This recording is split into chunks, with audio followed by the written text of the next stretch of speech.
2 days. That's all I was gone. 48 hours at a livestock auction 3 counties away, sleeping in a cheap motel, eating gas station sandwiches, doing exactly the kind of boring ranch work I've done most of my life. And somehow, in those 48 hours, a group of people I'd barely spoken to managed to convince themselves that a piece of my land belonged to them. At least that's what it looked like when I pulled my truck on a Hollow Creek road and started heading home. At first I thought I was tired. Maybe I'd missed my turn. Maybe I was looking at the wrong property. Because the old cottonwoods were still standing where they'd always been. The creek still cut across the eastern side of the pasture. The red equipment barn was right where my grandfather built it. Everything looked normal, except for the fence. A brand new white vinyl fence, running straight through the middle of my south field. I remember slowing my truck almost to a stop and just staring at it through the windshield. You ever have one of those moments where your brain sees something but refuses to accept it? That's exactly what happened. Because fences don't magically appear overnight. And they definitely don't appear on somebody else's land. My name is Wyatt Granger. I own 47 acres outside a little town called Briar Ridge, Tennessee. Nothing fancy. Cattle, hay fields, a couple barns, too many repairs, and just enough peace and quiet to keep me sane. My family has owned that land since 1987. My dad worked himself half to death paying for it. My grandfather helped clear half the fields by hand. Every fence post, every gravel lane, every gate had a story attached to it. So when I climbed out of my truck and walked toward that shiny white fence, I wasn't just looking at plastic and concrete. I was looking at somebody rewriting a story that wasn't theirs. The subdivision behind my ranch was called Willow Creek Estates. Brand new development. 3 years old. Big houses. Perfect sidewalks. Neighborhood newsletters. Community committees. The kind of place where every mailbox looks identical and somebody always has an opinion about how everybody else should live. Now don't get me wrong. Most of the folks living there were perfectly decent people. Families. Retirees. Young couples. The problem wasn't everybody. The problem was a handful of people on the Homeowners Association board. Especially one woman. Linda Prescott. HOA president. The kind of person who could smile at you while simultaneously telling you why your property should be managed differently. We'd crossed paths a few times over the years. Nothing dramatic. Just enough conversations for me to notice she looked at my ranch the same way people look at an empty lot waiting to be developed. Like it was unfinished. Like it would be more useful if someone else was making decisions. I reached the fence and noticed something attached every 20 feet. Signs. Private community property. Residents only. No trespassing. I actually laughed. Not because it was funny. Because if I didn't laugh, I probably would have started yelling. Then I noticed an envelope sticking out of my mailbox. No stamp. No return address. Just my name written across the front. That was where things got interesting. I opened it right there beside the fence. According to the letter, the HOA had recently completed what they called a community safety improvement project. Apparently, they had determined that a section of land beyond their previous boundary was being underutilized and could better serve neighborhood residents if incorporated into an expanded recreational access area. I read that sentence 3 times. Then 4. Then 5. Underutilized. That was their word. They were talking about my south pasture. The same pasture where I rotated cattle every spring. The same pasture listed on my deed. The same pasture that had been professionally surveyed less than 2 years earlier. The more I read, the angrier I got. But underneath the anger was something else. Curiosity. Because people don't usually make mistakes this big unless they've spent a long time convincing themselves they're right. So instead of driving straight into town and finding the nearest attorney, I went home, grabbed my survey records, and started checking the property line. And that's when I discovered something that made the whole situation even crazier. The fence wasn't close to the legal boundary. It wasn't even remotely close. At several points it sat nearly 120 feet inside my property. 120 feet. That isn't confusion. That isn't an accident. That's a decision. A very expensive decision. But the fence wasn't the biggest surprise. Not even close. Because when I reached the far end of the pasture, near an old gravel lane I'd built years earlier to move equipment between fields, I found something that made me stop dead in my tracks. Fresh gravel. Fresh pavement. And row after row of parked vehicles. At least 30 of them. SUVs. Pickup trucks. Sedans. Every single one sitting comfortably on land that belonged to me. I stood there for a long moment watching residents walk back toward the subdivision carrying grocery bags and coffee cups. None of them looked worried. None of them looked confused. Most of them had no idea they were standing on private property. And then something clicked inside my head. I looked at the vehicles. Then I looked at the gravel lane. Then I looked back at the fence. And suddenly I realized something very important. Every single one of those vehicles depended on one access road. My access road. The only practical entrance and exit crossed land that belonged entirely to me. I leaned against my truck and stared at the scene for another minute. Most people would have called a lawyer right then. Some people would have stormed into an HOA meeting. Others probably would have started a screaming match. But standing there in that field, watching 30 vehicles sitting where my cattle should have been grazing, I came up with a different idea. A very simple idea. And by the time the sun started dropping behind the hills, I was already putting that plan into motion. I drove straight to my equipment shed. Inside were about 20 livestock panels I'd collected over the years. Nothing fancy. Some were bent. Some were scratched. A few looked like they'd survived 3 different wars. But every single one of them was solid steel. And sitting beside them was my skid steer. I remember standing there looking at both and thinking, well, boys, looks like we've got a project. The funny thing is, by that point, I wasn't even angry anymore. The anger had burned itself out somewhere between reading that ridiculous letter and measuring the actual property line. What I felt now was focus. Pure focus. There's a big difference. Angry people make mistakes. Focused people make plans. The first panel went up around 3 in the afternoon. Then another. Then another. I wasn't rushing. There was no dramatic music playing. No revenge speech. Just me, a skid steer, and a growing collection of steel panels. By 4 o'clock, I'd blocked the eastern entrance. By 5, I'd secured the southern side. By 6, the entire access route leading to the parking area was sealed. Every opening reinforced. Every connection chained. Every chain locked. I wasn't trapping anybody. That part is important. Nobody was inside. The residents were home, eating dinner. The vehicles were parked. All I did was establish the boundaries that should have existed in the first place.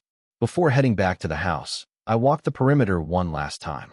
The parked vehicles sat peacefully behind the barriers. The subdivision looked quiet. Kids were riding bicycles. People were grilling in their backyards.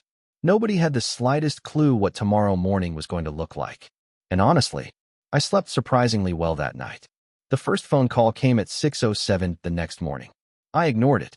The second came 30 seconds later. Then another. Then another.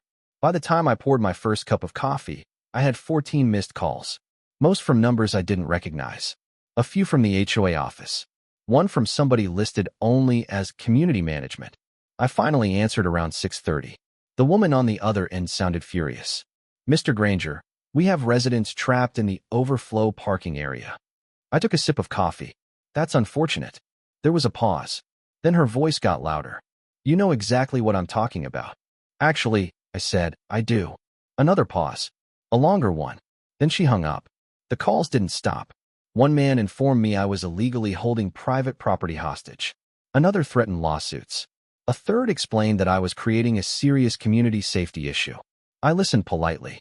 Then I emailed every one of them the exact same packet. Property survey. County maps. Recorded deed. Photographs. Measurements. Permit records. No commentary. No insults. Just facts. Facts have a funny way of making emotional people uncomfortable. Around 10 o'clock, a black luxury SUV came flying down my driveway, throwing dust everywhere. I knew who it was before the vehicle even stopped. Linda Prescott, the queen of Willow Creek Estates herself. She jumped out before the engine was fully off and started marching toward me like she was personally leading an invasion. I was sitting on the porch drinking coffee. She didn't bother with greetings. This is outrageous. I nodded. It sure is. Her eyes narrowed. Residents can't access their vehicles. I took another sip. Interesting. Interesting, she snapped. People have jobs. That's true. People have obligations. Also true. She pointed toward the pasture. You need to remove those barriers immediately. I looked out toward the field. No. That single word hit her harder than I expected. For a second, she looked genuinely shocked. Like nobody had told her no in a very long time. You don't understand the legal consequences here. I couldn't help smiling. Linda, with all due respect, I think I'm the only person in this conversation who understands the legal consequences. Her face turned bright red. That land was designated as community access space. I actually laughed. Not a nervous laugh. A real one. Designated by who? The HOA board. I shook my head. The HOA board can't designate my property any more than I can designate your living room. For a moment, I honestly thought she might explode. Instead, she spun around and stormed back toward her SUV. Halfway there, she stopped and pointed at me. This isn't over. I watched her drive away. The thing was, she was right. It wasn't over. Not even close. By afternoon, the entire situation had become the biggest source of entertainment Briar Ridge had seen in years. Residents gathered near the fence taking pictures. Teenagers recorded videos. Some people were angry. Others looked embarrassed. A surprising number thought the whole thing was hilarious. That's when I met Harold Simmons. Retired mechanic. Lived inside Willow Creek. Harold wandered over to the fence line around lunch, carrying a folding chair and a cooler. I asked what he was doing. He looked me dead in the eye. Watching. Watching what? The consequences. I laughed so hard coffee nearly came out my nose. Harold lowered his voice. For what it's worth, I voted against the project. You did? Yep. Why? He pointed toward my pasture. Because I can read. Turns out Harold had asked for a survey before construction started. The board ignored him. Now he had front row seats to the fallout. By day 2, the mood inside the subdivision started changing. The novelty disappeared. Now people had practical problems. Several residents couldn't get to work. Contractors couldn't access stored equipment. A landscaping company had parked trailers inside the lot and suddenly couldn't reach them. The complaints got louder. The questions got sharper. And for the first time, those questions weren't directed at me. They were directed at the HOA board. Who approved this? Who verified the property line? Who authorized spending community funds? Did anybody perform a survey? Did anybody ask permission? The answers were apparently not impressive. That same afternoon, somebody posted drone footage online. Within hours, the video spread all over the county. The footage showed everything. The true property boundary, the misplaced fence, the parking lot, the trapped vehicles. And once people could actually see the scale of what happened, public opinion shifted fast. Very fast. Because suddenly, this wasn't a stubborn rancher causing problems. This was an HOA that appeared to have quietly annexed part of a neighboring ranch and expected nobody to object. Then things got even worse for them. On the third morning, a sheriff's deputy arrived. Not because anybody had committed a crime. Because enough complaints had been filed that somebody needed to review the situation. Deputy Mason Reed turned out to be one of the calmest people I've ever met. He spent nearly 2 hours walking the property with me, checking maps, reviewing surveys, comparing measurements. As we finished, another convoy of vehicles appeared. Linda, 2 board members, and an attorney. The attorney looked nervous before he even got out of the car. That turned out to be a very good sign. We all gathered beside the disputed fence while Deputy Reed reviewed his notes. The wind was blowing across the pasture. Nobody said much. Finally, he closed the folder. And when he looked up, the expression on Linda Prescott's face changed for the first time since this whole mess began. Because she already knew what he was about to say. And deep down, so did everybody else. And deep down, so did everybody else. Deputy Reed looked around the group for a moment before speaking. The property records are clear. Nobody moved. The survey is clear. Still silence. The land belongs to Mr. Granger. I glanced at the attorney. He closed his eyes for about half a second. Not long. Just long enough to look like a man mentally calculating how expensive the next few months were about to become. Linda reacted first. But he's restricting access.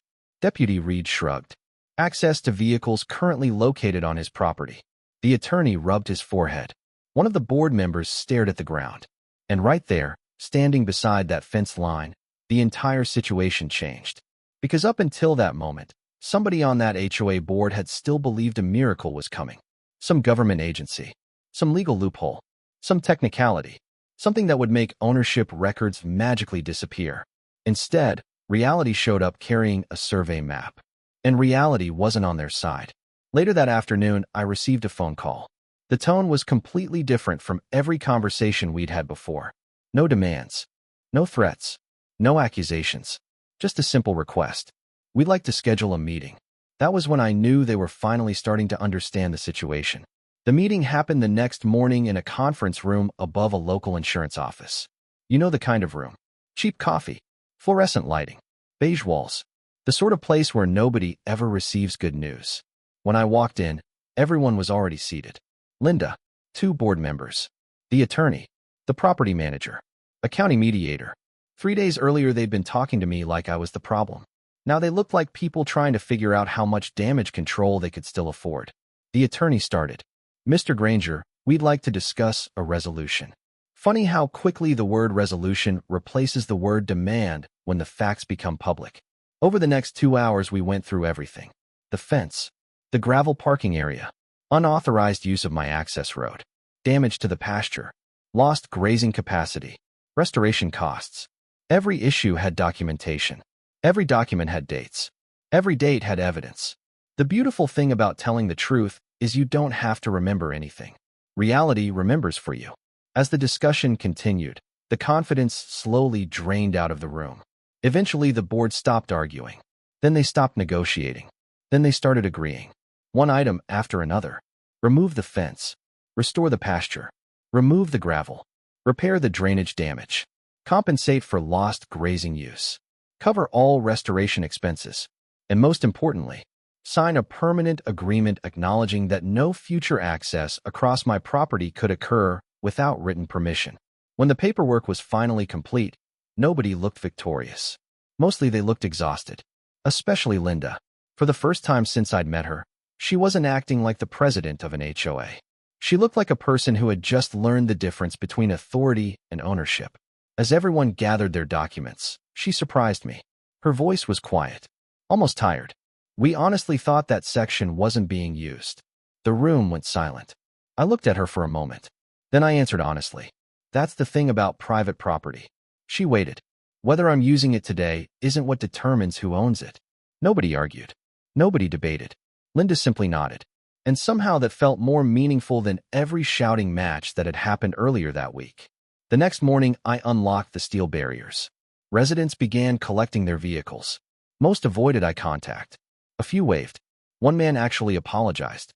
Harold rolled down his truck window as he drove past. I gotta tell you, he shouted, grinning from ear to ear. This is the best entertainment this town has had in 10 years. I laughed. Honestly, by that point, so did I. Then the real work began. Contractors removed the white fence section by section. Truckloads of gravel disappeared. Heavy equipment regraded the damaged areas. Fresh grass seed covered the scars. Over the next few months, nature slowly erased the evidence. By late summer, you could barely tell a parking lot had ever existed. The cattle certainly didn't care. They went right back to grazing as if none of the drama had happened. Funny how animals can teach perspective without ever saying a word. About 6 months later, I happened to drive past Willow Creek Estates on my way into town. Everything looked normal. The houses, the landscaping, the sidewalks, the mailboxes, all exactly the same. Except for one thing. The white fence was still there. Only now it sat precisely where it should have been from the beginning. Directly on the legal property line. Not 1 inch farther. I slowed down and looked at it for a second. Then I noticed something else. The residents were using a completely different access route. A longer route. A more expensive route. One that curved around the subdivision before reconnecting to the county road. It added several minutes to every trip. Cost a small fortune to build. And could have been avoided entirely. Maybe we would have worked something out if they'd asked. Maybe not. Honestly, I don't know. But they never asked. They assumed. And assumptions become very expensive when they cross a property line.